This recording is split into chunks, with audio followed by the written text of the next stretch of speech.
But, here in this country, we've been having this debate about whether President Obama, who's, of this same mindset, I think he doesn't want to do anything to sort of play into that narrative that we're at war with the Muslims of the world, about whether he needs to call the enemy what it is, the war against radical Islam, not Islam, but radical Islam. Where do you stand on it? Well, we have to absolutely call it by what it is, and there are major reasons for that. First of all, if we don't actually identify Islamism and Islamist extremism by its name, it makes it difficult, it makes it harder to isolate it from mainstream Islam and the average, ordinary, everyday Muslim. So, of course, then people are going to begin conflating the two. So one of the benefits of giving something a name is to differentiate it. Ironically, the very thing President Obama fears will come about if we are unable to name Islamist extremism. And now, if you're advising the FBI in this case, given the pattern we're seeing, the profile of these domestic terrorists, I mean, if they're terrorists, but they're American citizens or naturalized citizens in so many cases, what do you tell them? What do they need to be doing differently? Well, I think behavioral and psychological profiling is what we need to be looking at here, because, of course, as we just saw, even with your short film before, Catherine Russell, white American, who seemed to have been aware of her husband's sort of desire to die as a martyr. But we also know that there have been white, blonde-haired, blue-eyed terrorists. But behavioral and psychological profiling is really important. And if we were doing that correctly, then I re-emphasize that it's odd for, say, the Tsarnaev brothers to get up and go and visit certain regions in Central Asia the way they did. And it's odd for Rahami to go and visit Quetta. That is not normal behavior. That should put you on the FBI's radar. Yeah, no Pakistani, especially a naturalized American citizen who isn't of the ethnicity that belongs to the Quetta region, they're known as the Baloch. We know that Rahami was Afghan. No one who's naturalized in this country just gets up and lives in Quetta for a year. As I said, it's a conflict zone. It's incredibly unusual even for Pakistanis to go and visit Quetta. I have yet to hear anybody come out and say the FBI needs more resources. We need more money. We need more agents so we can track these down. We just keep getting told it's hard. It's really hard, but we're doing a great job, which is becoming less and less believable. Magid, thank you so much. A pleasure. Thank you. Always a pleasure seeing you. Well, with both 31 people were wounded, calling for the world to take in more refugees, then suggesting that critics of his plan, critics like Donald Trump, are actually helping the terrorists.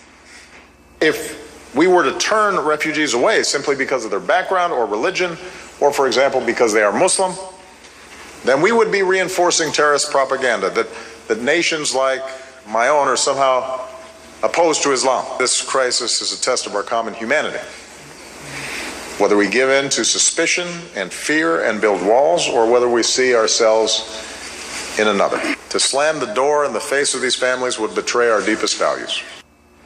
Not only did the president use the United Nations for what sounded an awful lot like a campaign speech, news also dropped today of an unprecedented campaign blitz by Mr. Obama on behalf of Hillary Clinton, with the president reportedly prepared to devote at least 1 or 2 days a week to getting her elected between now and November 8th. Joining us now, Mark Thiessen, a Fox News contributor and a scholar at the American Enterprise Institute, and Roland Martin, who's host and managing editor of News One Now on TV One. Great to see you both. Glad to be here. Good to see you, Megan.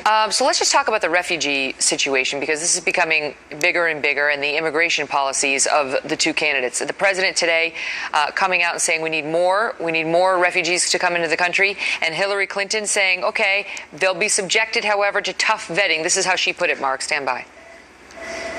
So I am absolutely for tough vetting, for making sure that we don't let people into this country, and not just people who come here to settle, but we need a better visa system. Your thoughts on that? She was in charge of the visa system.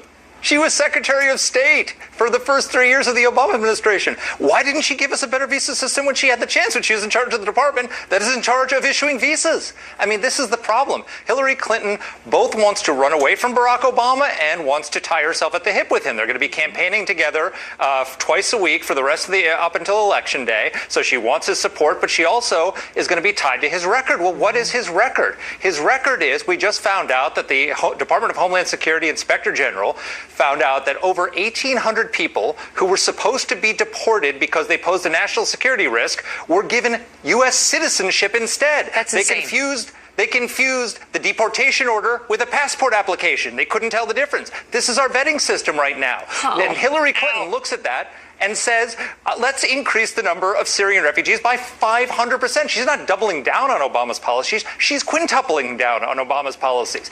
This is not going to do her well in the election coming up. Well, and that number, and 11 immigrants who were supposed to be deported because they posed these national security threats instead were given citizenship. Well, when her in a difficult position to say, let's quintuple the number of refugees coming in. Well, but again, President devote, 2 days of the work week to campaigning for someone running for office. I don't know if is he going to get a dock and pay? He's not really doing the people's business 2 out of the 5 working days. Well, part of his job, I guess, is preserving his legacy, and he realizes that if Donald Trump is elected, it's going to be a big blow to his legacy. His legacy depends on Hillary Clinton getting elected, and she understands that she's running on his legacy. Look, after an 8-year term in office, the choice in election is change or more of the same. She is the candidate of more of the same. She's the candidate of what's happening in Syria right now. It was on her watch and Obama's watch. They did nothing while 500,000 people were massacred in that country and had no safe zone to flee the violence. And so the refugee crisis was created on their watch. And now they're coming out and saying, on the other hand, you're immoral for not taking the most respected, I'd say. And he is next on what is happening here. Plus, Angelina Jolie and Brad Pitt today called it quits.